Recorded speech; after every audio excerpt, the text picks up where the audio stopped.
Hey guys, how's it going? Hope you're doing well. My name is Crown, and today I'm going to read you some very interesting stories that I hope that you're gonna love. And now, without further ado, let's go!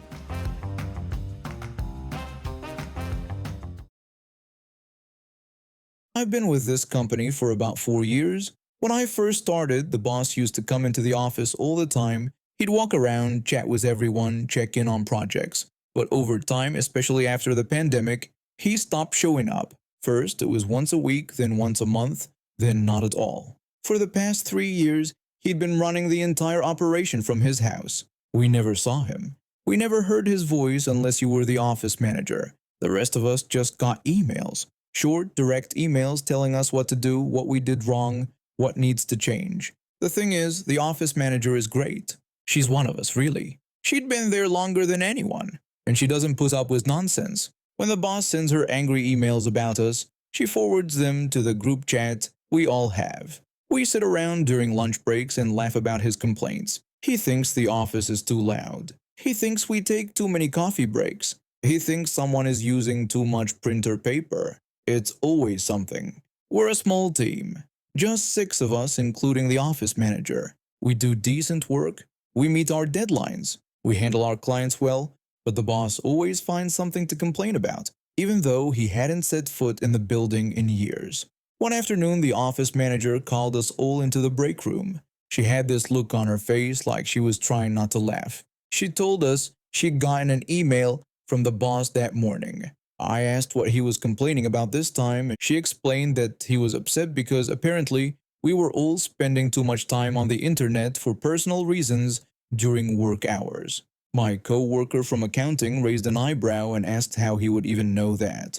The office manager said that was the interesting part. She told us he'd been logging into our computers remotely after we all left for the day and going through our internet history. The room went quiet for a second. I asked her to repeat what she just said. She confirmed it again, explaining that he used remote access to check what we'd been looking at online after we went home each day. Another co-worker asked if that was even legal. The office manager explained that technically it was, since it was his equipment and his company. Someone else asked if he'd ever told us he was doing this. She said no, he'd never mentioned it to any of us. I said out loud that he'd been spying on us. The office manager agreed. I thought about all the times I checked my personal email, looked at recipes, browsed social media during slow moments. Nothing terrible, but still, it felt invasive, like he was standing behind me watching over my shoulder, except worse because I didn't even know he was there. The rest of the day, I couldn't stop thinking about it. The more I thought, the more annoyed I got, not just about the spying, but about everything. The way he hid at home and sent demanding emails. The way he never acknowledged our work unless something went wrong. The way he clearly didn't trust us. By the end of the day, I had an idea. A stupid, petty idea. But I was angry enough to do it. The next morning I came in and immediately opened my browser. I spent the entire day searching for jobs. I looked up positions in my field. I compared salaries. I searched things like, am I being paid fairly for my experience and average salary for my position in this city, and how to know if you're underpaid. I made sure every single search was visible in my history. I didn't use private browsing. I didn't clear anything. My co-workers noticed what I was doing. One of them came over and asked what I was up to. I told them I was just doing some research. Another co-worker asked if I was really going to let the boss see all of that. I said that was exactly the idea. The office manager walked by my desk and looked at my screen. She grinned and told me I was evil. I shrugged and said maybe I was. By the end of the day, I had one more thing to do. I opened a new search tab and typed in a question. I'm not going to repeat the exact words I used because they were pretty harsh, but let's just say it was something along the lines of, why is my boss an idiot except with much stronger language? I left it sitting there on my screen. Search box filled in. Cursor blinking. Then I grabbed my things and went home. I didn't tell anyone what I'd done, not even the office manager. I just waited. 2 days later, I got an email. It was from the boss. The subject line said salary adjustment. I opened it with my heart pounding. The email was short. It said that after reviewing my performance and contributions to the company, he had decided to give me a pay raise. It would be reflected in my next paycheck.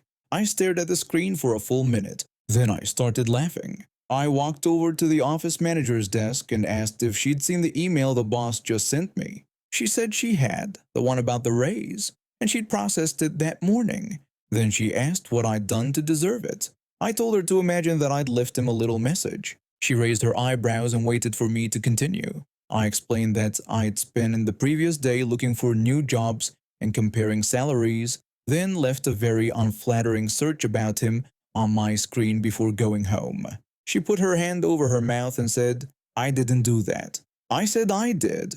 She asked again if he really gave me a raise because of it. I said it looked that way. She shook her head while grinning and told me that was the most ridiculous thing she'd ever heard. I agreed.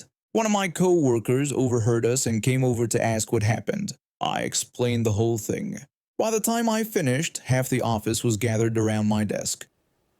Someone pointed out that this meant he was definitely still spying on all of us. I said absolutely. Another person said it sounded like he saw me looking for other jobs and panicked. I agreed that it looked exactly like that. The office manager leaned back in her chair and said, "We all needed to realize what this meant." She explained that the boss knew he was underpaying all of us, and he knew we could leave anytime we wanted. We all looked at each other, letting that sink in. From that day forward, I made sure to clear my browsing history before leaving work. Not because I felt guilty, but because I didn't want to give him any more free information. If he wanted to know what I was thinking, he could talk to me like a normal boss instead of hiding behind remote access software. The raise was decent, not life-changing, but enough to make a difference.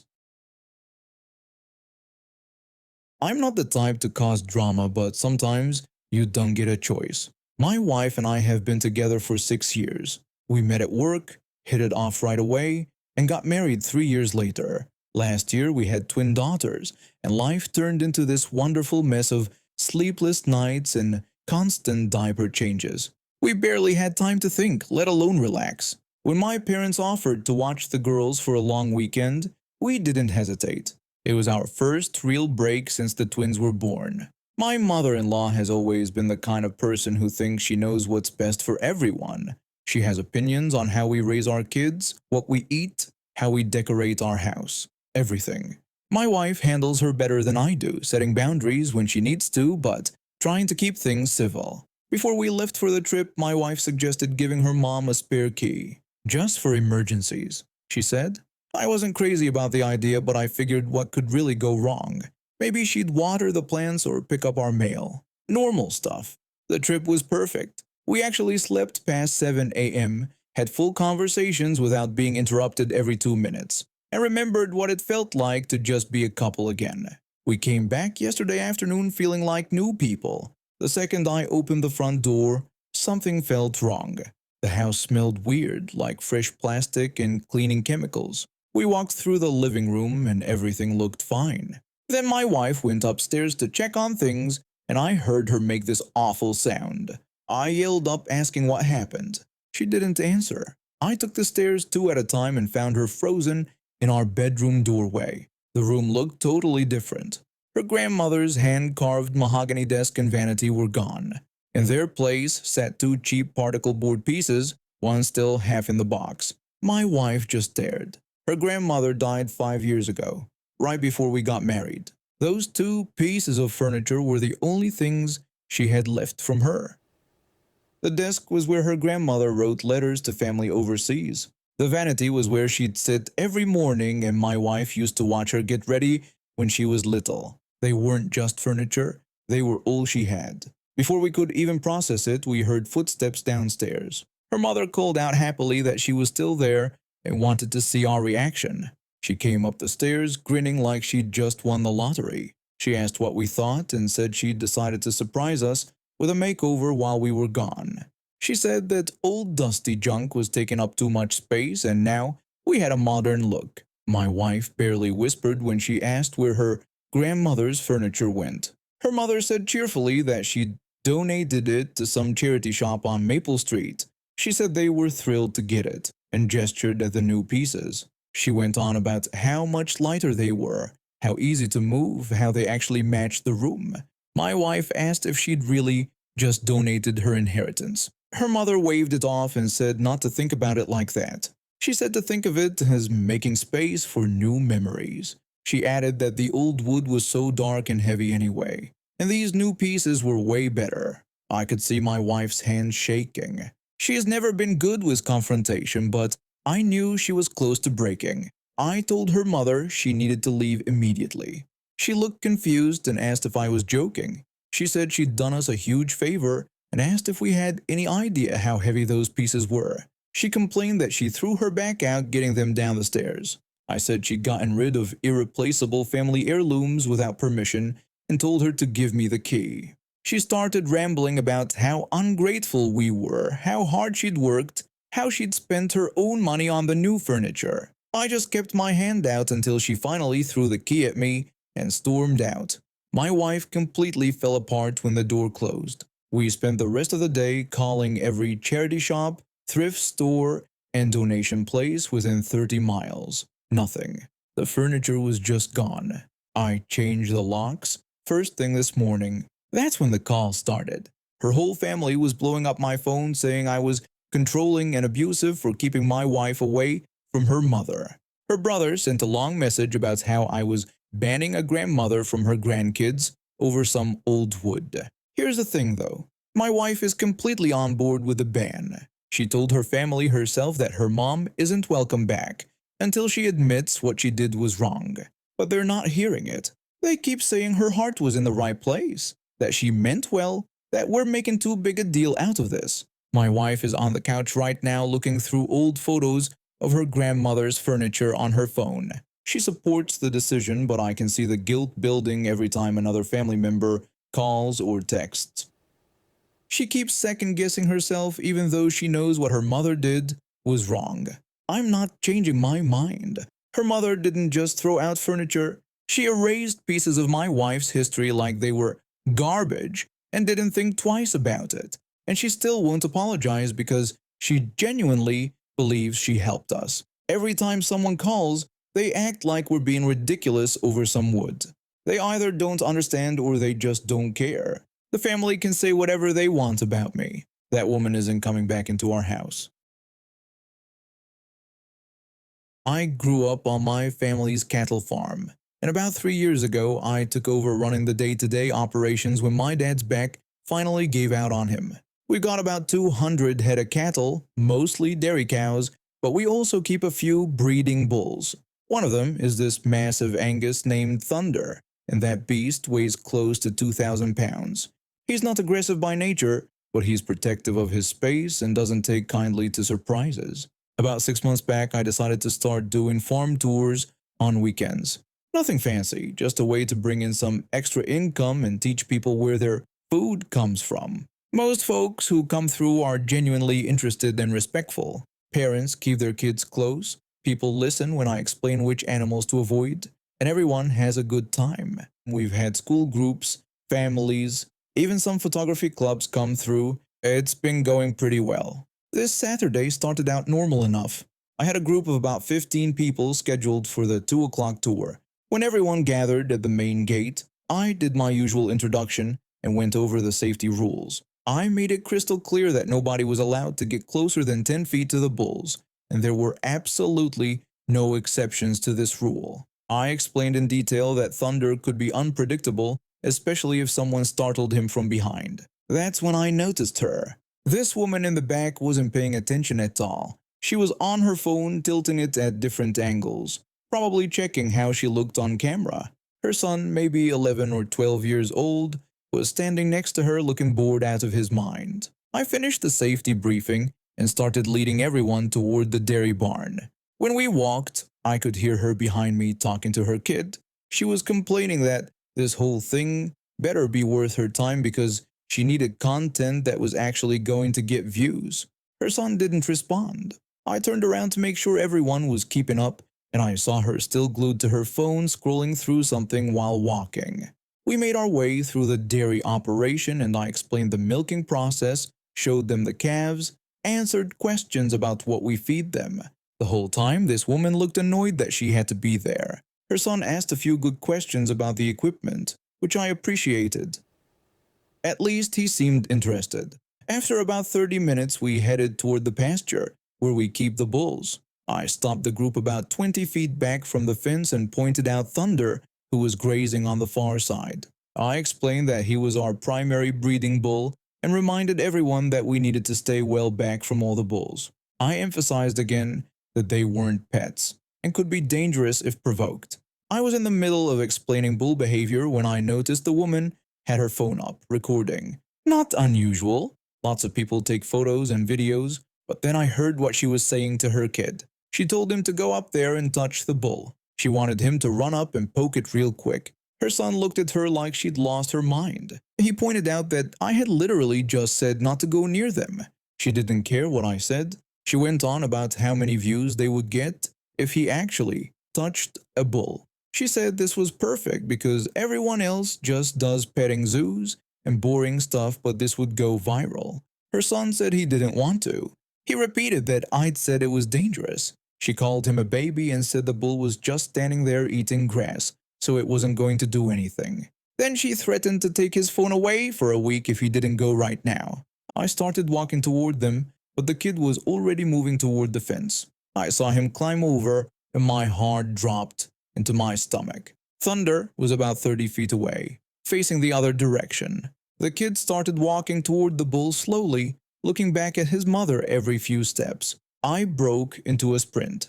The rest of the tour group was starting to realize what was happening, and I heard a few people gasp. The kid got within maybe 5 feet of Thunder, and I saw the bull's ear twitch. He was aware something was behind him. I made it to the fence and vaulted over it in one motion. The kid had his hand outstretched, about to make contact with Thunder's back leg. I grabbed the kid by his shirt collar and yanked him backward just when Thunder spun around. The bull's eyes were wide and he let out this deep, angry snort. He pawed at the ground twice, head lowered. I pulled the kid behind me and held my ground, making myself look big. Thunder stared at us for what felt like forever, but was probably only 4 or 5 seconds. Then he snorted again and trotted off toward the other side of the pasture. I turned to the kid and asked if he was okay. He was shaking but nodded. I guided him back toward the fence and soon we were over it. His mother started screaming. She demanded to know what the hell was wrong with me. She yelled that I'd just ruined her video and asked if I knew how much time she'd spent setting that up. I told her that her son could have been killed. I explained that the bull would have trampled him. She said I was being dramatic and that the bull was just standing there. She called the whole thing ridiculous and said she wanted a refund and was going to report me. I told her she'd instructed her child to go poke a 2,000-pound animal and I was calling the police. She asked what I was calling them for. Then she accused me of assaulting her son and said she had it on video. She held up her phone like it was some kind of trump card. I pulled out my own phone and dialed. While I was talking to the dispatcher, she kept screaming about how I'd grabbed her son, how this was assault, how she was going to sue me into the ground. The police showed up about 10 minutes later. 2 officers. I explained what happened, and several people from the tour group backed up my story. One woman had even recorded the whole thing on her phone from a different angle. The officers watched both videos. You could clearly hear the mother telling her son to poke the bull, could see him hesitating, could see her threaten him. Then you could see me pulling him away right before Thunder turned around. One of the officers walked over to the mother and told her that she was under arrest for child endangerment and reckless endangerment. She asked what they were talking about and called the whole thing insane. She insisted that I had assaulted her son. The officer explained that I had saved her son's life. He told her she'd instructed a minor to approach a dangerous animal for social media content. They handcuffed her right there in front of everyone. She screamed the entire time about her rights, about suing everyone, about how this was all my fault. Her son just stood there quietly, and honestly, he looked relieved. Child Protective Services got involved that same day. I had to give a statement, provide the video footage from my security cameras. The whole thing. Turns out this wasn't her first incident with them. She'd been investigated twice before for similar stunts involving her kid and dangerous situations for internet clout. Last I heard, she lost custody. The kid is living with his father now, who apparently had been fighting for years to get him away from her. She's facing criminal charges. Her lawyer apparently told her She's probably looking at jail time, and her social media accounts got banned for violating terms of service when the video got reported. The comments on her old posts before everything got taken down were brutal. People found her other videos of making her kid do dangerous stuff, and she got absolutely destroyed. My relationship with my mom hasn't been great for years. When I was 15, she met this guy at her work. Within 6 months, they were married. I tried to be supportive, I really did. But from day one, he made it clear I wasn't part of his vision for their family. My mom just went along with it because she was so desperate to make the marriage work. They had two kids together pretty quickly, a boy and a girl. My mom completely shifted all her attention to them and her new husband. I went from being her daughter to being this inconvenient reminder of her past. By the time I turned 18, I moved out. We still talked occasionally, mostly surface level stuff. Happy birthday texts, that kind of thing. But there was always this distance between us that she created. The real breaking point happened about 3 weeks ago. I was scrolling through social media when I saw a post from my mom. It was a family photo, her husband, and the two kids all dressed up nice, big smiles, perfect lighting. The caption read, "Everything I'll ever need, right here." I stared at that post for a solid 10 minutes. Everything she'll ever need. Not so grateful for my family or love these guys. Number, everything she'll ever need. The message was crystal clear. I wasn't needed. I wasn't even an afterthought. I didn't comment. I didn't react. I just took a screenshot and closed the app. Something hardened inside me that day. I realized I'd spent years hoping she'd come around, hoping she'd remember she had another kid out there. But that post told me everything I needed to know about where I stood. So imagine my surprise when my phone rang today and her name popped up on the screen. I almost didn't answer, but curiosity got the better of me. I picked up and asked what was going on. My mom sounded panicked and relieved that I'd answered. She told me it was about my stepdad and that they'd had to rush him to the hospital. She said it was really bad, possibly needing emergency surgery. The problem was, she'd left her kids at home alone. They were 7 and 9, too young to be by themselves for this long. She asked me what she needed from me and she begged me to go to her house and watch them. She said she didn't know how long she'd be at the hospital and that there was nobody else she could call. There it was. Nobody else. I was the last resort. The backup plan, the person she only remembered, existed when she was desperate. I thought about that photo, that caption, "Everything I'll ever need right here." The words echoed in my head. I told her no. I said she'd be fine without my help because she had everything she'd ever need right there with her. I pointed out that she didn't need me. There was silence on the other end for a few seconds. Then she exploded. She asked if I was serious and said this wasn't the time for my petty garbage. She yelled that her husband was in the hospital and her kids were alone. She wanted to know what kind of person I was. I told her I was the kind who remembered what she posted 3 weeks ago. Everything she'd ever need, right there. Those were her words, not mine. She backtracked and said it was just a caption that didn't mean anything. She told me to stop being so sensitive and get over myself. She screamed that she needed me to help her. I reminded her that she'd made it very clear I wasn't part of everything she needed. I suggested she figure it out with everything she had and wished her good luck. She called me a selfish brat and brought up everything she'd done for me. She said I was abandoning my own family when they needed me most. She called me heartless and cruel and said she couldn't believe she'd raised such a horrible person. I corrected her. I said she didn't raise me, she replaced me. There was a difference. She told me to go to hell and swore that if something happened to those kids because of me, she'd never forgive me. She made sure I heard her loud and clear on that point. I told her it seemed like she already didn't need me for anything, so I guessed we were even. I hung up. My hands were shaking, but not from fear or regret, from pure adrenaline. She immediately started calling back, again and again. Then the texts started rolling in. More name calling, more guilt trips, more threats. I read every single one, then blocked her number. I sat there for a few minutes just processing what happened. Part of me felt bad for the kids. They didn't ask for any of this. But another part of me, The part that spent years being pushed aside and forgotten felt vindicated. Then a thought crossed my mind. Those kids really were home alone. The 7-year-old and the 9-year-old. My mom said she didn't know how long she'd be at the hospital. It had already been over an hour since she left them. I pulled up the non-emergency police line on my phone and stared at the number. Would I really do this? Would I call the cops on my own mom for leaving her kids unattended? I thought about that caption again. Everything I'll ever need. I pressed call. The operator answered and asked what they could help me with. I reported 2 young children who had been left home alone. I explained that I believed they were 7 and 9 years old and that their mother was at the hospital. I mentioned she'd been gone for over an hour with no supervision arranged for them.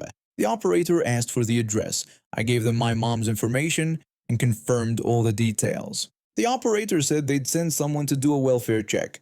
I thanked them and hung up. My phone was still blowing up with messages from numbers I didn't recognize. Probably my mom using other people's phones. I turned it off completely. Yeah, it feels pretty good. Our house had this long driveway that could fit maybe 4 or 5 cars if you really packed them in. My dad was super particular about it because he just had it repaved the summer before, and he kept going on about how nice it looked and how he didn't want anyone messing it up. He'd spent $3,000 on it, and you'd think it was made of gold the way he talked about it. Enter Karen. Yeah, I know that's become a cliche at this point, but I swear that was actually her name. She lived 3 houses down from us, with her husband and 2 kids. I'd seen her around the neighborhood before but never really talked to her much. She seemed normal enough from a distance. One Saturday afternoon around 2 p.m., I was home alone watching TV when I heard a car door slam outside. I looked out the window and saw this silver SUV parked in our driveway. Not at the end of it, near the street, but like halfway up, taking up 2 car spaces worth of room. I went outside to see what was going on, and Karen was getting her kids out of the back seat. When I walked up, she gave me this big smile and said hi like we were old friends. I asked her why she was parked in our driveway, and she explained that she was having a bunch of family over for her daughter's birthday party and needed the extra parking space. She mentioned that she'd seen our driveway was empty and figured we wouldn't mind. I told her we actually did mind and asked her to move her car. Her whole demeanor changed right there. The smile disappeared and she got this annoyed look on her face. She pointed out that we weren't using the space and said it would only be for a few hours. She added that it wasn't a big deal and I was being unreasonable. I explained again that it was our property and we didn't want random cars parked on it. She rolled her eyes and told me she wasn't some random person since we were neighbors. She said that neighbors were supposed to help each other out and I was being selfish over a stupid driveway. At this point, I was getting pretty annoyed, but I tried to stay calm. I told her one more time to please move her car or I'd call my parents. She actually laughed at that and said something about running to mommy and daddy. Then she grabbed her kids' hands and started walking toward her house, completely ignoring me. I stood there for a minute just staring at her car sitting in our driveway. I called my dad at work and told him what was going on. He was pissed. He said he'd be home in 20 minutes and told me to take pictures of her car in our driveway just in case.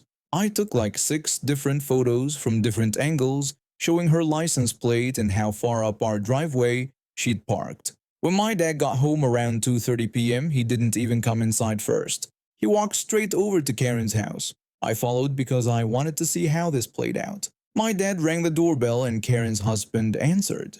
My dad explained the situation and the husband looked genuinely confused. He called Karen to the door. My dad told Karen she needed to move her vehicle immediately. She gave him the same speech about neighbors helping each other and how we had plenty of space. My dad said we didn't care and it was our property. He mentioned he'd just spent $3,000 getting the driveway redone and didn't want people he didn't know parking on it. Karen said she lived 3 houses down, so obviously he knew her. My dad clarified he meant he didn't know her well enough to let her use our property whenever she felt like it. He gave her 5 minutes to move the car or he was calling the police to have it towed. Karen said that was extreme and unnecessary. Her husband jumped in at that point and told her to just move the car because it wasn't worth the drama. Karen threw her hands up and said we were being ridiculous, but she did stomp off to move her car. She pulled out of our driveway and parked it on the street in front of her own house, where there was actually plenty of room. Over the next few weeks, Karen kept parking in our driveway. Not every day, but maybe 2 or 3 times a week. She'd leave her car there for hours at a time. The first time it happened again was on one morning around 9 a.m. I was getting ready for work and saw her car back in our driveway. My dad called her and asked her to move it. She said she'd be right out but didn't actually move it for another 2 hours. Then it happened again that Friday and the following Monday. My dad asked her to stop multiple times, but she always had some excuse ready. Sometimes she'd claim her own driveway was full, even though we could see it wasn't. Other times she'd say she was only going to be a minute, even though she'd be gone for 3 or 4 hours. One time my mom needed to leave for a doctor's appointment and couldn't get out because Karen's car was blocking the way. My mom had to walk down to Karen's house and knock on the door. Karen took her sweet time answering and then acted annoyed that my mom was asking her to move. She said she'd told us it would just be a few minutes. My mom pointed out it had been over an hour. Karen huffed and said fine, but made this big show of how inconvenient it was for her. My dad finally had enough and called the non-emergency police line. An officer came out around 3 p.m. that day and talked to Karen. He explained that she couldn't park on someone else's private property without permission and that continued trespassing could result in her vehicle being towed at her own expense. That would have cost her probably $200 or more. Karen tried to argue that it was just a driveway and we weren't using it. The officer told her that didn't matter and it was still trespassing. After that, she stopped parking in our driveway, but she started this whole campaign in the neighborhood about what terrible neighbors we were. She told anyone who would listen that we were stuck up and unfriendly. She spread a story that my dad had threatened her even though all he'd done was say he'd call the cops if she kept trespassing. She even posted something vague on the neighborhood Facebook group about dealing with difficult neighbors who won't help out their community. A few of our neighbors actually believed her nonsense and started acting cold toward us. Mrs. Chen from next door stopped waving when she saw us. The Johnsons across the street didn't invite us to their annual barbecue that year even though we'd gone every year before. My mom ended up having to explain the real situation to several people. She ran into Mrs. Chen at the grocery store and told her what had really happened. She called Mrs. Johnson and cleared things up.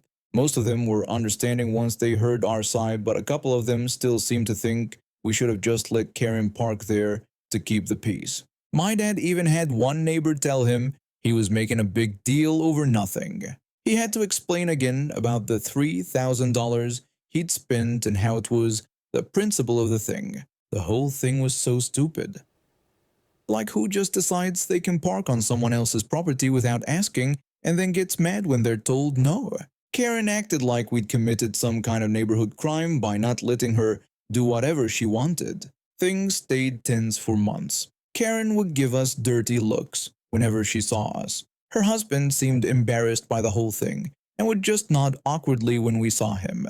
Eventually, Karen and her family moved away about a year later. I heard they'd had issues with several other neighbors too. Apparently, she'd tried to host a garage sale in someone else's yard without permission. She'd also filed noise complaints about a neighbor's wind chimes. And she'd gotten into an argument with someone at the end of the street over their dog barking.